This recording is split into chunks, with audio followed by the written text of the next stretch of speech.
we drop in to the world of Las Asimas, where 4 heroes are making their way to the Roguelike Tavern to participate as the next 4 champions in the greatest tournament of champions in all of the realm. And this one is unique because, thanks to the double win by Bug, the undying Goliath, Prince of the I-10 Hells, he's too busy with princely things and with just basking in the glory of a double win, so he will not be returning. Meaning we have 4 fresh heroes fighting it out in the hopes that they'll be able to face him in a coming champions battle. So you 4 heroes have come from various points in the realm, and we're gonna go a little bit clockwise on my screen and see how hard was the journey getting here from whence you came. So, Papillon? Papillon. Roll me a d20.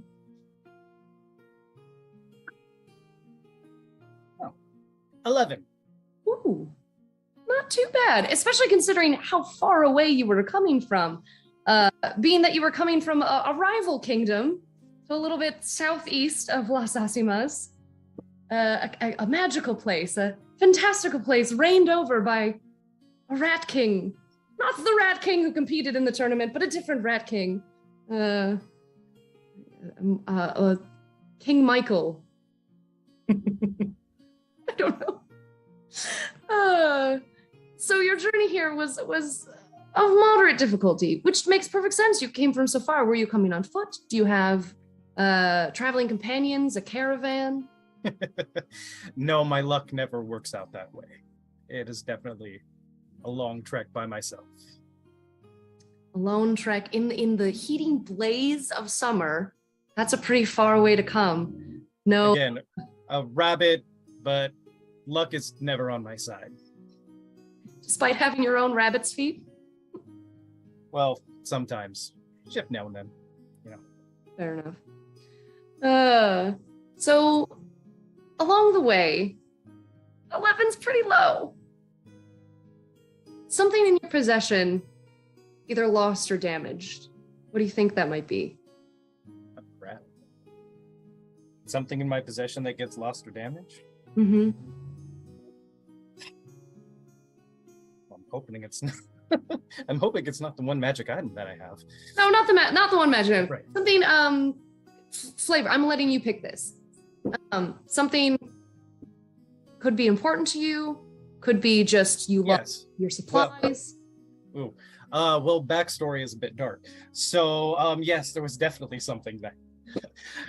Well, the backstory is there was an item in which some of the other shifters, who are much more of the predator kind, you know, I ended up as the rabbit shifter. So I'm much more of a prey animal than a predator animal. Well, they had a prank that went wrong, and noose around my neck, and I've kept that noose for a long time. It reminds me of what I need to do. So I'm thinking, where would you have kept that? Like in your bag or on your personage? It's on his personage, hanging off his belt. Ooh.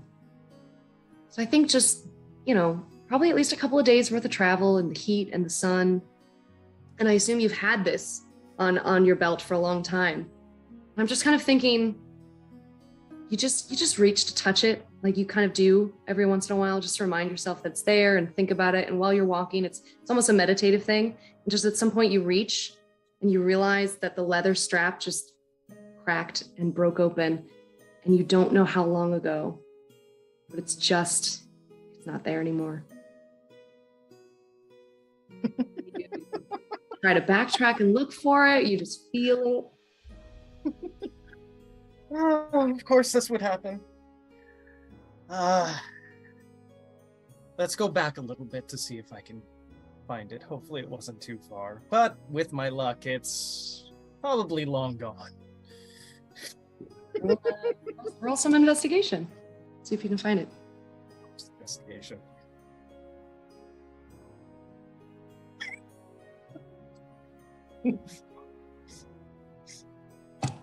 As my luck stands, I have rolled a 2. Oh. It gets better. Oh, no. My modifier for intelligence is a -1. Oh no! Oh no. Oh.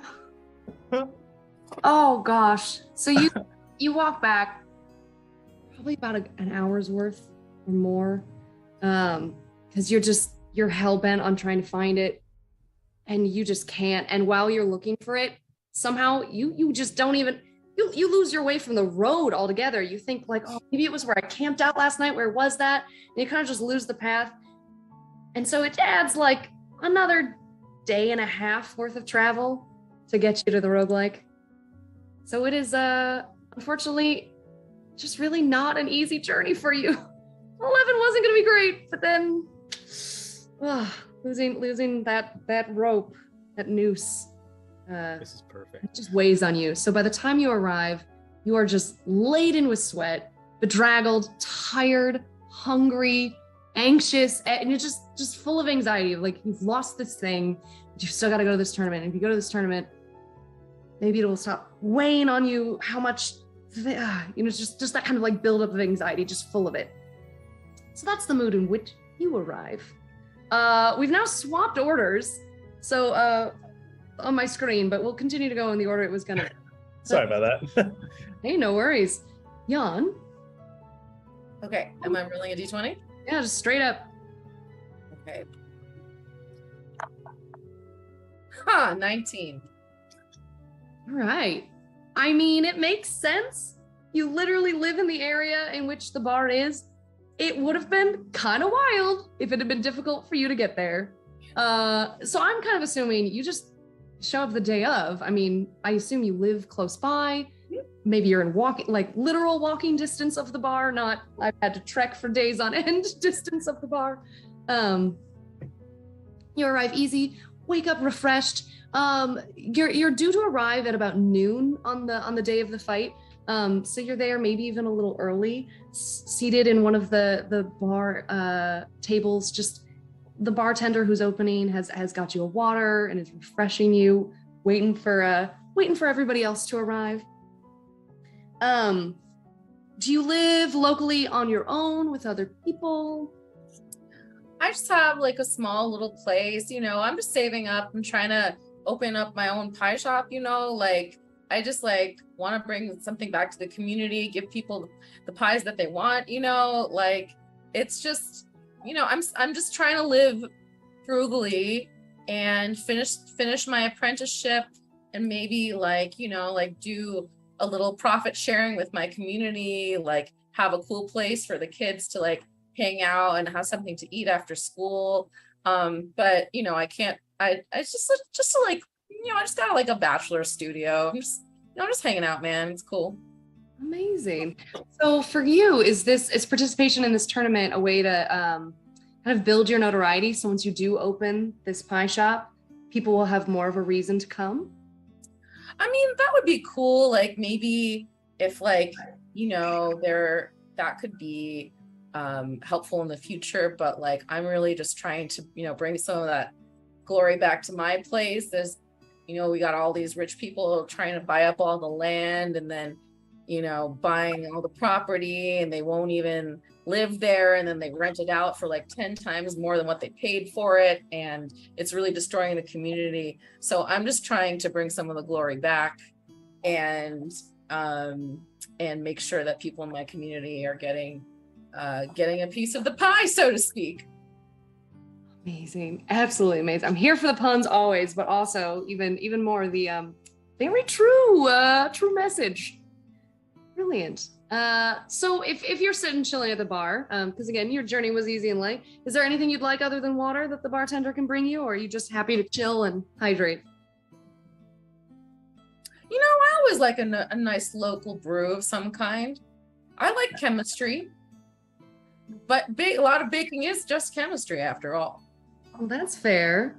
So if you like chemistry, do you want something mixed? Oh, maybe. I will take whatever the barkeep wishes to give me. Well, we do have the mystery shots we're mixing up for later tonight. I can give you a little preview of what we're working with. Yes, please. So a green-haired elf, more teal really, mixes up a little pink shot and hands you one, takes one herself, and cheers. I love pink. So do I.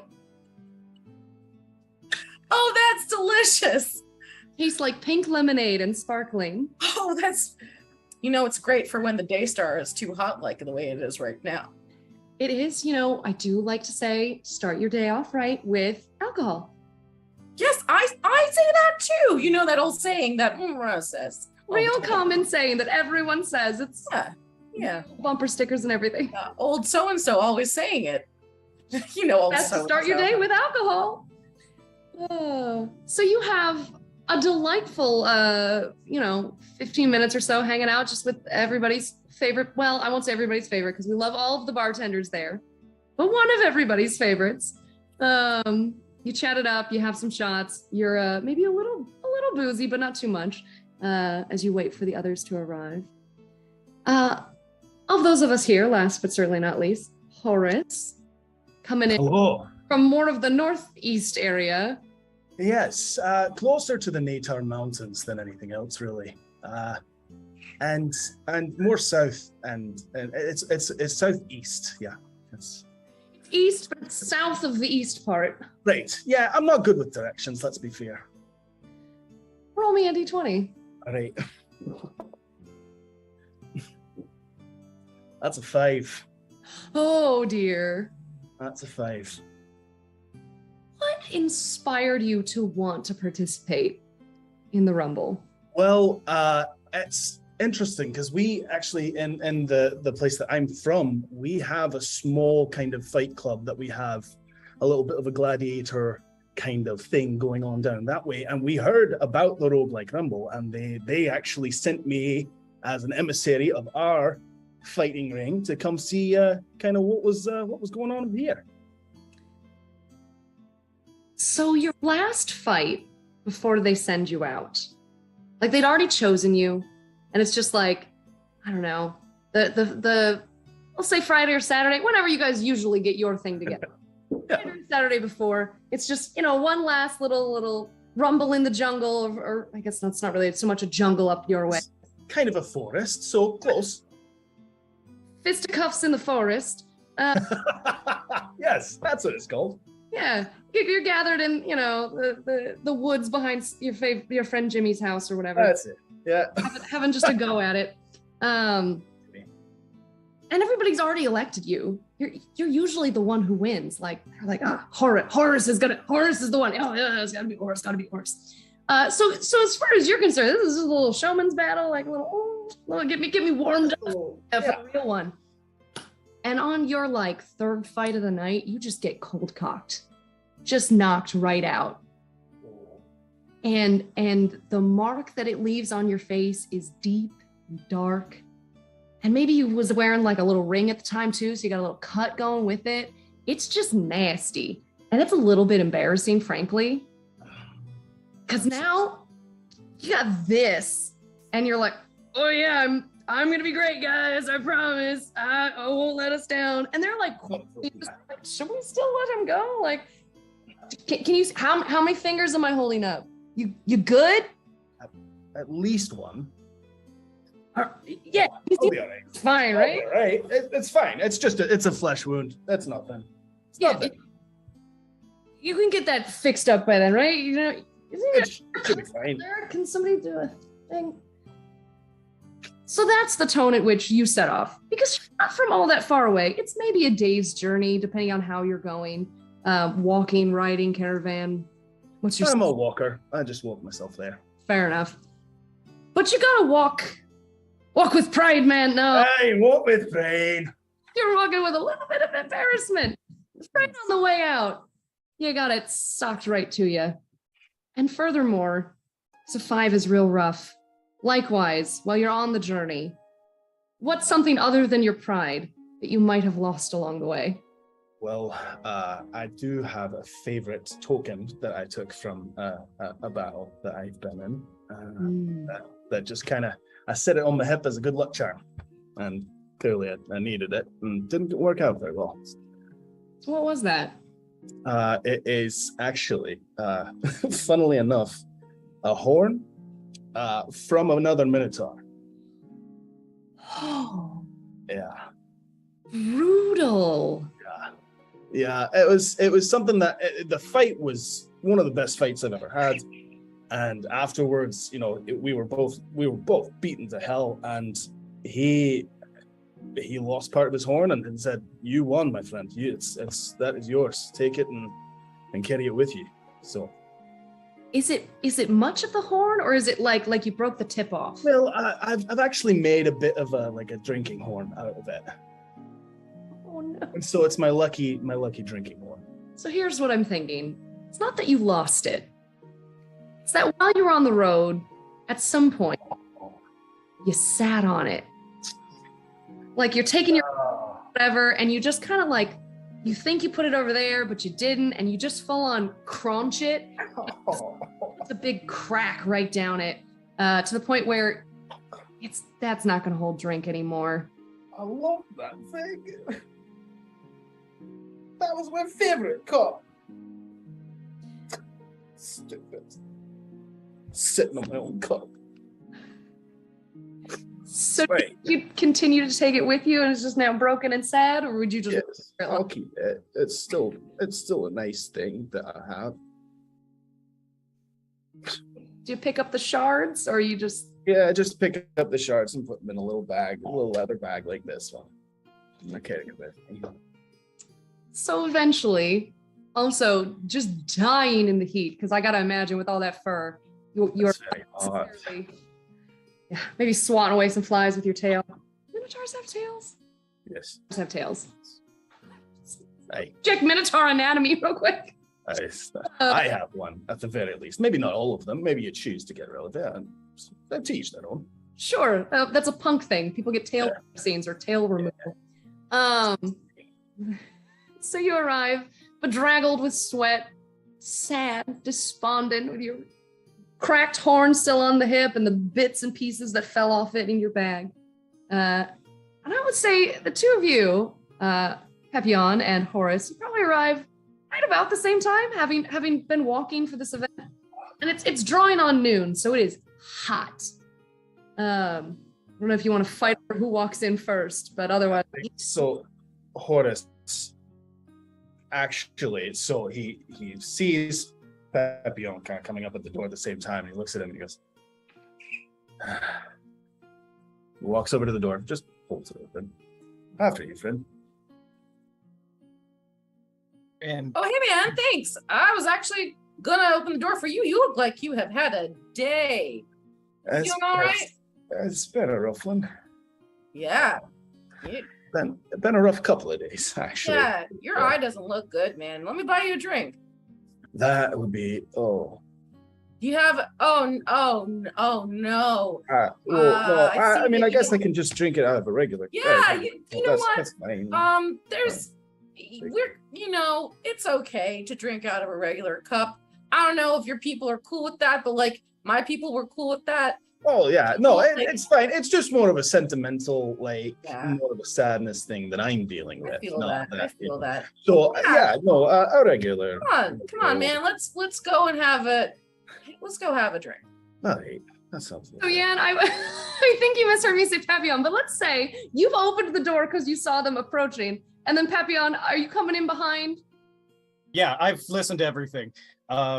He's keeping his head down, and he's going to actually buy Horace's drink. Well, actually, the waitress says to all of you, you don't have to buy your drinks for now. The pregame, it's on me, so take what you want. But I do believe Salita's going to be waiting for you in the office, so you might want to take what you have and go. It's just about noon. Absolutely. I can pour you anything real quick before you go. Did you want another shot? Just an ale. Any ale will do. Yeah, no sense. You get a refreshing dark ale. Papillon? You know what? I could go for a red wine. Oh, okay. Early on the wine for me, but here you go. And another shot of water. What are you feeling? Yeah, let me get another one of them pink things. That was cool. Pours you out another mystery shot, does another quick. Yeah, pink's my favorite color, actually. So well, I like this kind of like teal. Pretty great. Yeah, that's nice too. Yeah. Anywho, I do think Salita's gonna be waiting for you. So if you just head kind of past the kitchen and then just around the corner, there's the little office space. So if you just head into that, she'll be waiting for you all. And Horace, who is like 7 feet tall, is like, I'll just try and get in this door here. Watch your head. There you go. Okay. There we go. So it's just off the side of the bar. Tiny little office. It's got 3 chairs in front of a messy desk covered stacks of paper. Behind it is a little halfling woman with just kind of frizzy, messy hair, a little stick poking through the top of it, holding it kind of all a little shapeless off-center lump. She kind of looks up as you all. Oh, very good. Everyone, come on in. I did receive a sending early. Oh, I'm Salita, by the way. I received a sending earlier that one of our heroes is running a little late. So we're just going to get going with all 3 of you right now, if you don't mind. No problem for me. And I would Yeah, look for her. We're going to go counterclockwise this go around. I'd like to know, unless you want to fight over which seats, I'd like to know which seat everybody goes for. There's 1 closest to the door, 1 closest to the wall, 2 in the middle. Jan. Sorry, Yes. Jan. Whatever's the middle seat. There's 1 of 2, so you can either be the one closest to the door or closest to the wall. Like whichever one is directly across from her. Is there one that's directly across from her? We'll say the one closer to the door. Okay. So like door, middle door, and that's where we'll seat you. And would you mind describing yourself as you take a seat? Okay, so I am half elf. You can just tell my ears are like a little bit weird, but like not like obviously pointy. I'm not like super tall. I have Jan is the same coloring as I am, so dark hair, brown eyes, brown skin, very like short, messy, like dude does not know how to use a comb probably. I am wearing like a tight little black t-shirt and an apron and some tight little blue jeans covered in flour. I have a little name tag that says Jan, and I have a baguette strapped to my back. Like it was a quiver, but it's a baguette. And yeah, that's it. Oh, and I have a sleeve of tattoos. Amazing. Yeah. Baker chic. Papillon, what chair of the 3 remaining would you like? And can you describe yourself? I'm going to take the furthest one from me, one of the corner seats. He sits down. He's about 5'6", on the shorter side. As a shifter, he's relatively fuzzy. And his ears are much more like tuft ears going up as if like to be a rabbit, but not completely rabbit, not rabbit ears, but you can sense that he's not a regular human. And he's wearing I like the red coat, and he's got a kind of top hat on as well. You can kind of tell, kind of magician-y, the hunt type of outfit, but it's very dirty, very torn, and same with his shirt. It's also, he's seen some stuff. Very good. And he's got a large halberd strapped to his back. Very exciting. Horace, 2 chairs left. 1 in the middle by the wall, 1 by the door. Horace is going to look at all the chairs and is going to realize that he probably shouldn't sit in any of them, but he is going to stand closest to the door. Because Horace is a minotaur and is about 7.5 feet tall. And that's like his horns, the way his horns work, they kind of come down as opposed to up, so they don't actually add any height to him. So he's 7 feet, like, and just like a couple inches with the horns. And he is kind of a reddish brown color with dark brown, like mane hair that he has that kind of grows down, that is put into kind of tight braids that he keeps tight to his head.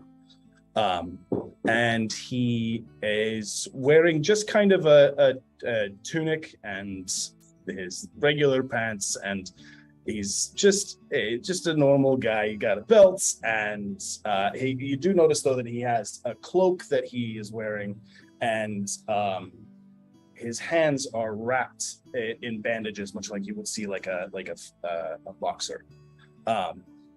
And he is about 350 to 375 pounds, and carries, you see on his back, it makes it look really small, but it's a morning star, and it's just kind of set so that he can grab it and use it whenever he needs to.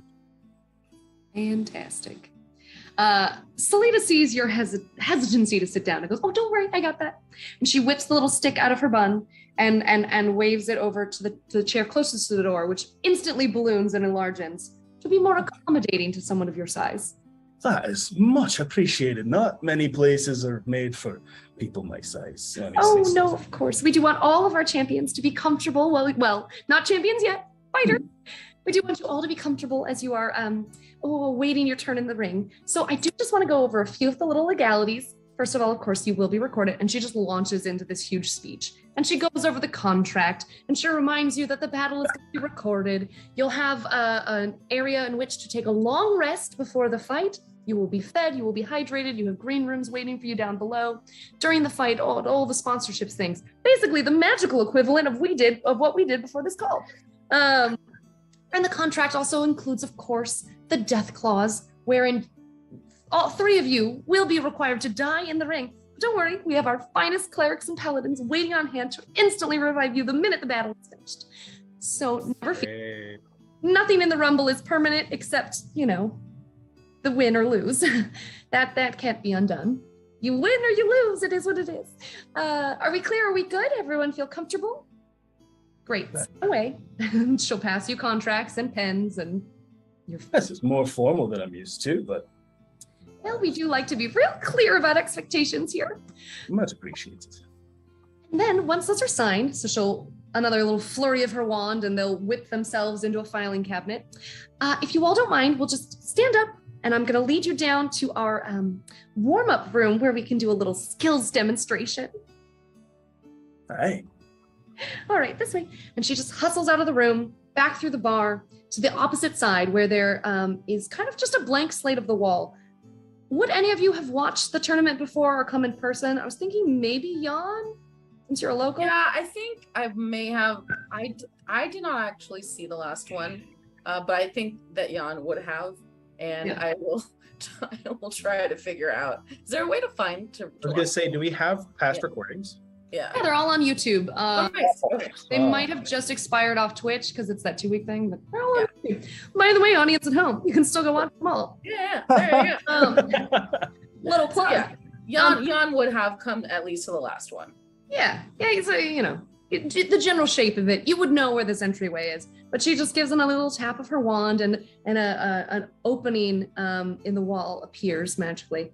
Kind of yawning doorway, large enough for guests of all sizes. Hi. It leads to a spiral staircase, which as it descends, just that kind of, if I say stadium air, you all know what I mean? It's cool, but it's also kind of stale. Like,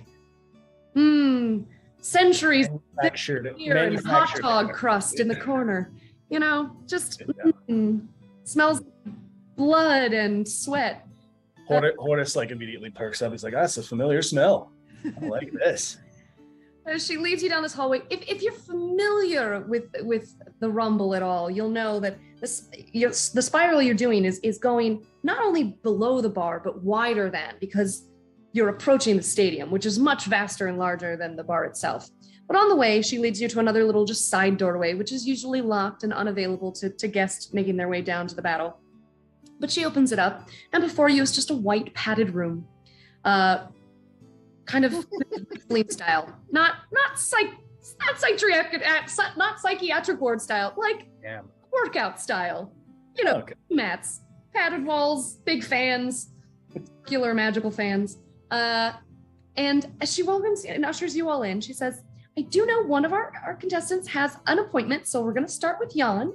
But we would just like a little skills demo. So, you know, an attack or two, kind of what you might, a signature move of yours, if you will, on that dummy there. And she casts a spell towards the center of the room, and a little strawman, can't make a pop noise, my mouth is too dry, pops out of the floor, just little twigs hands and a little twig pole, and just kind of a happy, lopply little hey man right there waiting for your attack. So we'll say about 50 feet away. Okay, do you want me to actually cast something? I would love for you to actually cast something. Do you want me to? This is a flavor check for yourself, for your compatriots, so you can demonstrate whatever you would like. Okay. I'm gonna light that shit up. Brilliant. Okay. Let's how many?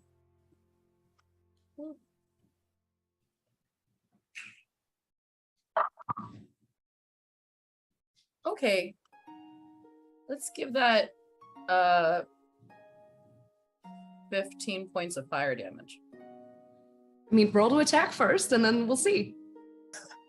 I am using, actually, hold on. Or depending on what you're using. Yeah. Let me see if it requires a roll. Hold on. Oh, I can't see it because it's hidden by this panel that's very inconvenient. Hold on. Oh no, sorry. Technology! Yeah, no worries. This is why we do this. Like, find your things. My true nemesis, technology. Bane of existences. Come on. Oh, I'm sorry. I actually did that wrong. I'm going to use Scorching Ray, and I actually have 3 rays of fire, and I can have to make an attack for each of them. So let me try that. Right. Instead, I thought it did not require an attack roll. My bad. No worries. Really 3 separate rolls for each one? It looks like it. Yeah. Okay, cool. Just checking. It's a ranged spell attack for each. I've flavored that one differently, like in campaigns that I've run that were. Yeah, I'm like, I don't think honestly, I've done that way before, but for this, let's homebrew that's just 1 for all 3. Unless you're shooting them at different targets. No, it's the same. So I think a 17 will hit a straw man. Yeah, and he's not moving. No armor on him. Yeah. Okay. Do you want me to reroll my damage? No, that's all. That's good. So 3 just brilliant beams of fire shoot forth from this kind of unassuming half elf. Half right? Yeah, half elf. Yes, half elf. Looks like a bro. Like, doesn't look like anything. Like, not very big. I feel like you kind of look like the cooks upstairs who are working the grill. And those are my homies. Shot fire from your hand. How do you think my bread's so good? Exactly. Well, you haven't made bread in this case. You've made ash. The straw man just goes up in flames and like almost instant cinders.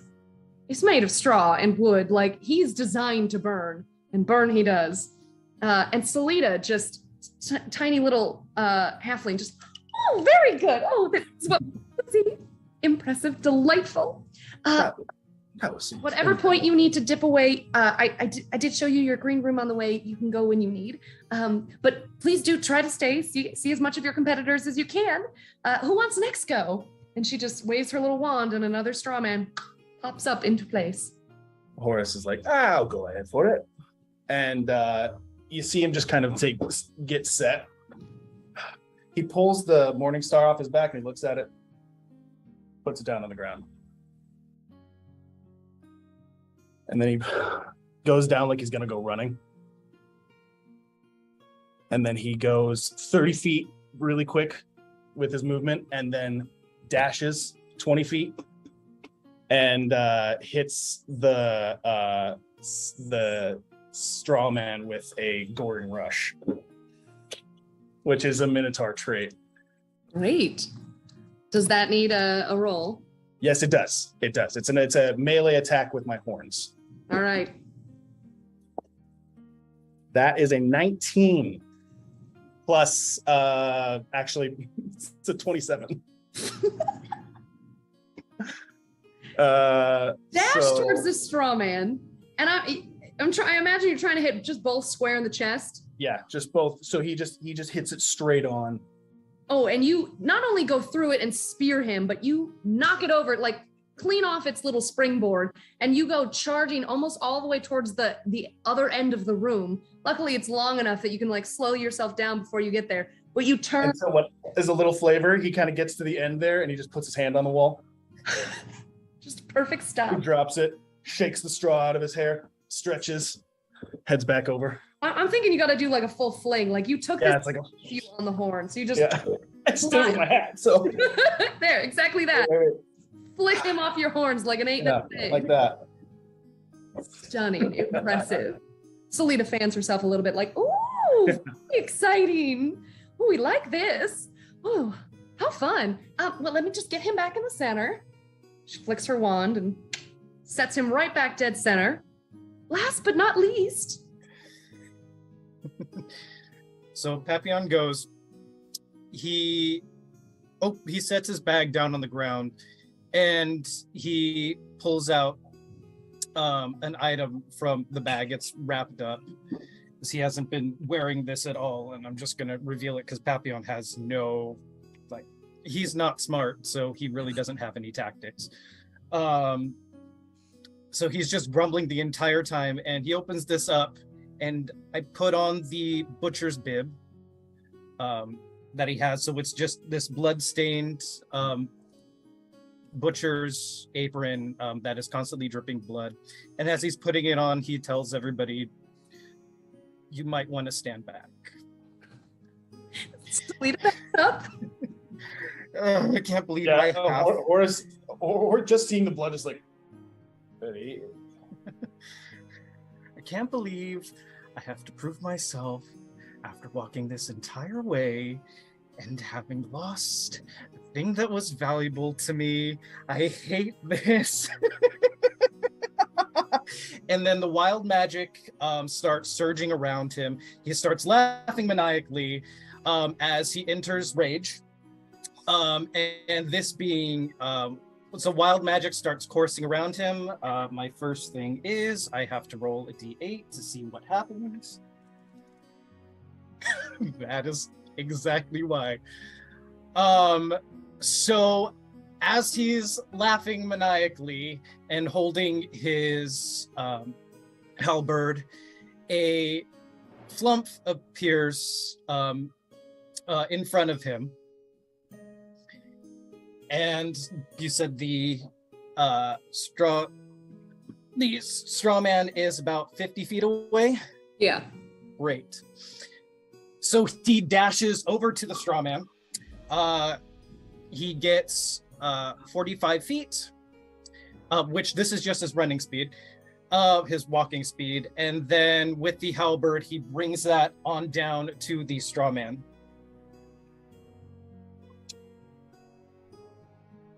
Okay, so that is a 16 plus 18. I'll hit the straw guy, I promise. Great. And do. Sorry, it was better when I had the ones that were different colors.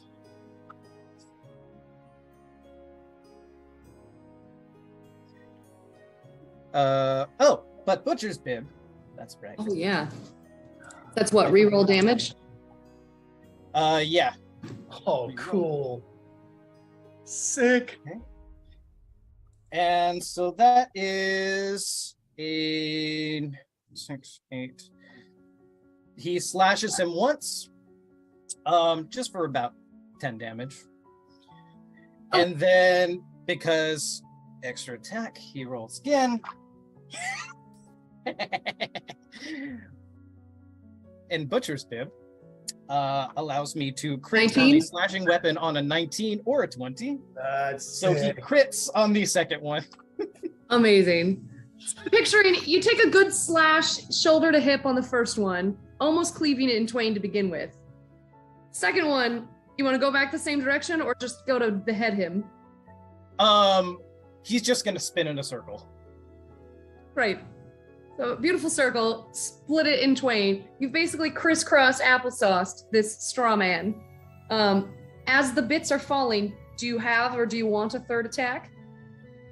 No, but the flump, which hopefully everybody took, well, I'm sure everybody isn't next to it because it appeared in front of me. It explodes.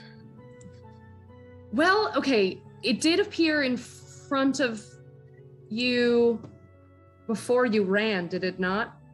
Yes. So, because I had to look this up. So it is intangible. Flying spaghetti monster? Yeah. Intangible spaghetti monster kind of appeared before he went running off in a bloody bib and then just destroyed this straw man? Yep. Quite the display. And then the spaghetti monster exploded. Yeah. Yep. And then it just, does that do damage? It does if something's within 5 feet of it, but as long as people were behind me, we're good. We'll say since everybody took a step back, damage to the observing crowd. Salida is disturbed but impressed. Like, and so he's panting really hard and just like eyes red and just like terrifying. Well, that is something that happened. Okay, this is going to be a good one. Well, now your fourth competitor has unfortunately been further delayed and will not make it, but once they have performed their display of prowess, it will be shared with you so that you can get a little sneak peek of what they've got going on as well. In the meantime, you are welcome to go back to your green rooms. You have more than 8 hours with which to refresh yourselves and rest, take a nap, eat some snacks. We'll deliver food, whatever you like in preparation for tonight's Rumble. And just remember, all we ask is that you do your very best to kill one another. Magic. Gorgeous. Love it. Remind me your name again.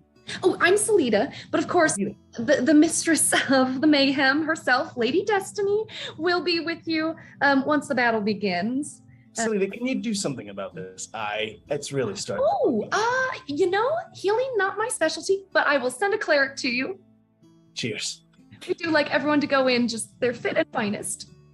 How'd you get that? You know what? Tell me later. Yeah, we'll talk. Las Asimas, a realm we'll assume that you've heard of by reputation, being that you're on a particular kind of mission, trying to collect knowledge and tomes of varieties here and there. Mm-hmm. The Las Asimas is a realm sizable, with notoriety of its own, and of course, frankly, plethora of temples. But there's one you've got your eye on, and perhaps you've heard that they well regard heroes of the Roguelike Rumbles. They've frequently sent fighters from the temple to compete in the games. And those who win are, of course, adorned with the champion's coin, and that kind of street cred will get you in almost anywhere. So, you're coming from pretty far afield, another realm, another kingdom. Roll me a d20, and we'll see how difficult it was for you to get here. Oh, a 19. Oh, not hard at all. Which makes sense, given that you seem to have quite a adventure-filled background. I'd say so. Yeah, you've pulled some shenanigans. You've won some battles. You're coming from. I have killed 10 or more people. Ooh. So the list is long. Mm. Not be your first bloody battle. So you arrive with ease, but maybe it's just because you're coming from so far away. You do get the timing a little off. That 19 is just not a pure nat 20. It's not like you were sitting outside the door letting everyone go in first. You were late by like an hour.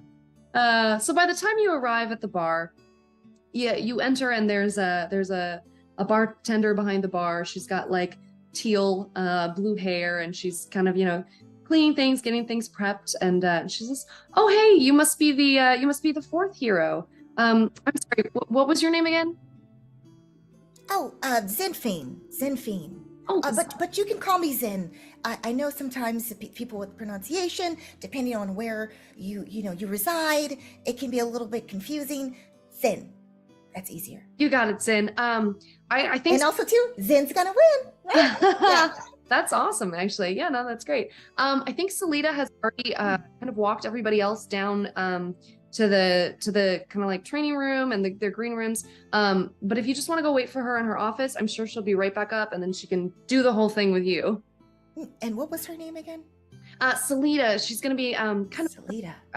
yeah. If you just go kind of past the kitchen and around the corner, there's her office. You'll see it. It's got the desk covered in papers. Can I get tea first? Yes. Yeah. Yes. Hold on. I'm sorry, I just don't have the constitution to handle the spirits you may carry. Yeah. That's Yes. I don't think. I may pray to the spirits, but I can't take in Yeah. those. That's okay. Everybody knows their limits. We've got great Brussels sprouts, if that's more your thing. It is, yes. I like some of those too.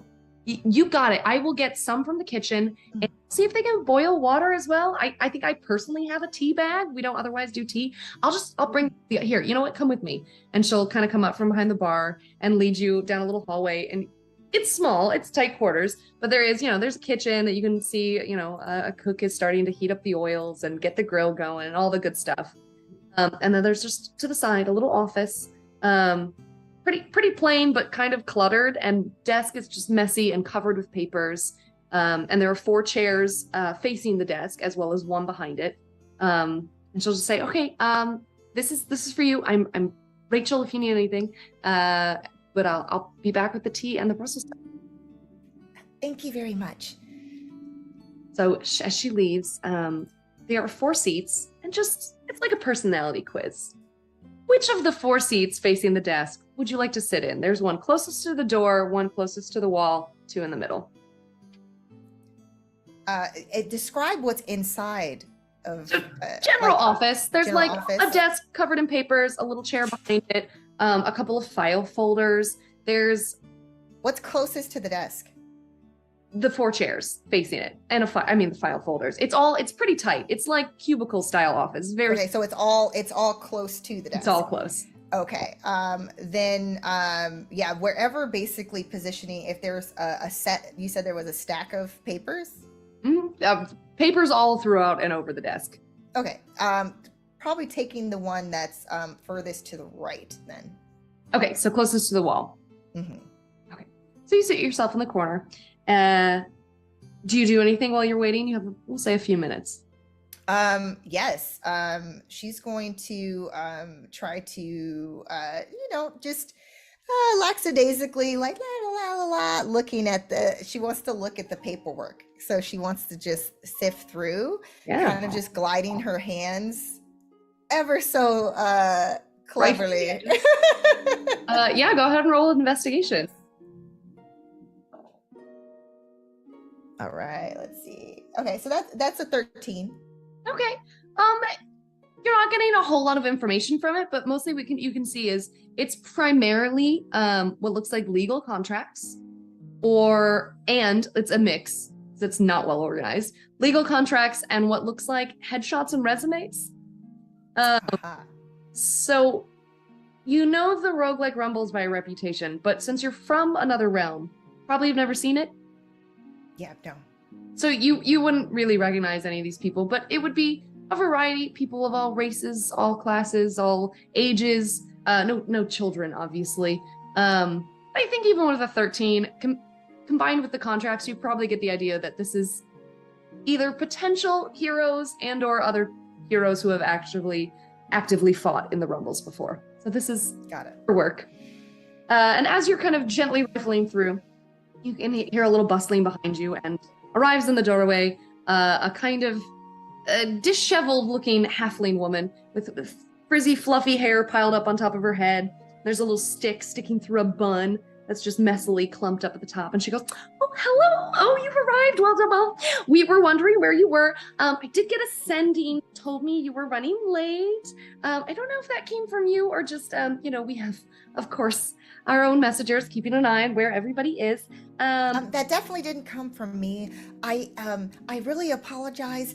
I think I may have gotten my directions kind of out of whack. I mean, I am coming from very, very far. The Exalted Forest is yonder that way, and then you turn right, and then you go forward a little bit more, turn left. It's complicated. And time changes. I know. It's no worries. Anyway, so now that we have you here, unfortunately, your fellow competitors have already come through. We've done the contract process and all that good stuff. And they did also do the skills demonstration already. So they're ahead of you and they're already resting. So what we're going to do is we'll just run through the contract stuff real quick, get you to sign. It's just the usual, the death clause, of course, in there that you will have, if you don't win, you will have to die in the ring, but no death is permanent. You'll be revived by our clerics and paladins, the usual. And then we'll just get you downstairs. We'll get you to do a skill demo, which will, of course, be magically recorded. And she gestures up to the corner where there, you may have noticed it before, maybe not, but there's just a little blinking red light on what looks like kind of a rock stuck up in the corner. So, a magical audio-visual sending stone is blinking away and recording. We have everything recorded so that you can watch it. And of course, your competitors will also be able to see your skill demo so that everybody goes into the ring just a little bit informed as to what they're going to face. But yeah, so if that all sounds good to you, we can go over the contract now, get you to sign, then we'll get you out of here. Sure. I mean, that's really generous of you guys. Usually, in tournaments like this, people just die. It's a part of the life cycle as any of us are aware of. Of course. And, I don't know how familiar you are with the Rumbles, but in the earlier years, it was, of course, like that. But when one gets to build up such a reputation, bodies stacking up beneath the floorboards doesn't really help, and centuries worth of bodies would be quite ridiculous. So, the Council of Mages has determined, of course, that we should just really allow this to be a life-giving kind of a tournament. Yes. It's not the reputation, it's not about the bodies, is my point. No, I think that's, again, very, very, very kind of you. And obviously you have great healers. I've known of quite a few in the monastery, after all. Yes, of course, only the best. Finest mages, sorcerers, clerics, and paladins in the realm. That's what we've got. So yeah, let's do that contract stuff. And so she just kind of leads you through paperwork, which is the fantasy equivalent of what we've already done. A little informational stuff. And unless you have any protest, we'll assume you sign away. Yes. Brilliant. So then she leads you from the office back through the bar and to kind of a little side panel on the far side of the bar. But she just pulls her little stick out of her bun again and taps the wall, and it opens up. And those who are familiar with the tournament would understand you're going down to the arena. So the arena is not the bar itself. It's, in fact, leagues below. Leads you down a winding stairway that takes you not only beneath the bar, but you notice, being a monk, fairly perceptive, you notice that you're kind of curving out. So as you're going down, you are also going out. And about, a few minutes down, we'll say 40 or so feet down, she leads you to a doorway, which she unlocks and she opens to reveal padded in the sense of workout, not psychiatric, but a padded room, which seems fitted out for all purposes of training. It's got huge fans to blow air around. It's got weights in one corner or whatever, but predominantly It's empty in the center, and she waves her little wand at the center of the room, and up pops a little straw man. Just stick arms wide out, one straight stick through his body, a little knobbly, hay-filled head lolling on top, big padded body. She goes, all right, skill demo away. All we need from you is at least one good round of attack. That's it? That's it. And however you'd like. Where's my opponent? Oh, he's your opponent. Oh, so not a living being. No, Got it. Just kind of a showcase of what your competitors might expect in the ring. It doesn't have to be your finest form, but we do encourage a fair display of skill. All right.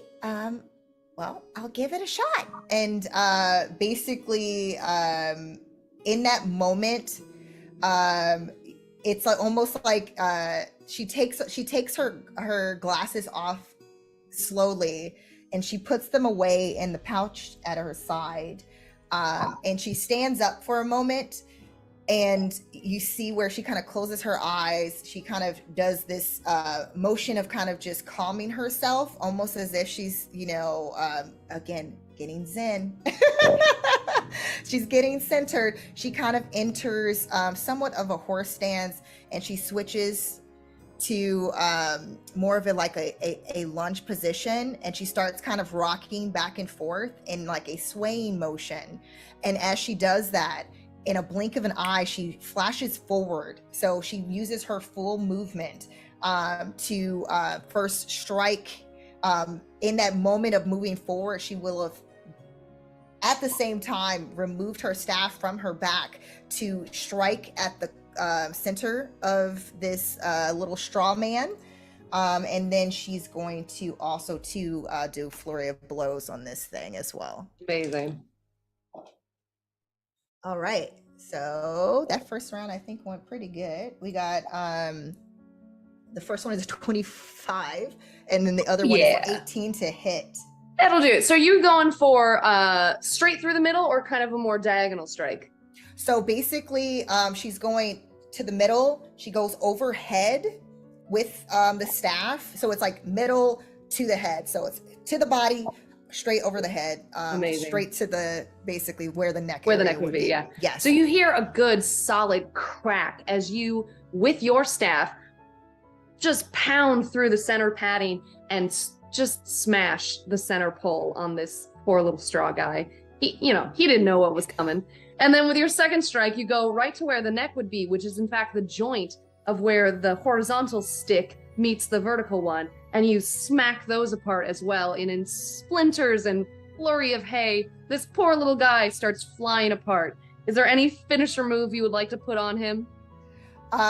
Basically, because of the fact that once she's in that zone, she doesn't stop. So if there's any other large chunks after she does that, and basically positions the staff back across her back in a quick motion, she will then, whatever big chunks are remaining, she's gonna be using her key points to do flurry of blows to basically do 2 punches, like to just destroy the last remaining. So it's just like in that motion, it's just like pa pa ta ta, and then it's just everything it's almost like in that slow motion you just see it raining dust. Yeah, I'm picturing full anime style. Like as soon as that first strike hits, it all goes slow motion. So it's crack down the center, crack the neck and the shoulder joint. Got 2 hits in you. You just take out first center body to send the rest of the fluff flying, and then a good solid one onto the head to send it spiraling off to the corner. Yes, and then of course you gotta finish it off, bring it back in, and that's what she does. And then amazing. Is that it? Stelita just jaw dropped. This tiny little halfling woman, just all shock and awe. Just, it doesn't matter how many competitors I see. It's just so exciting every time. That's so good. Wait, where are you? Hold 1 second. And then she's gonna put her glasses back on because she couldn't see. Oh, right over here.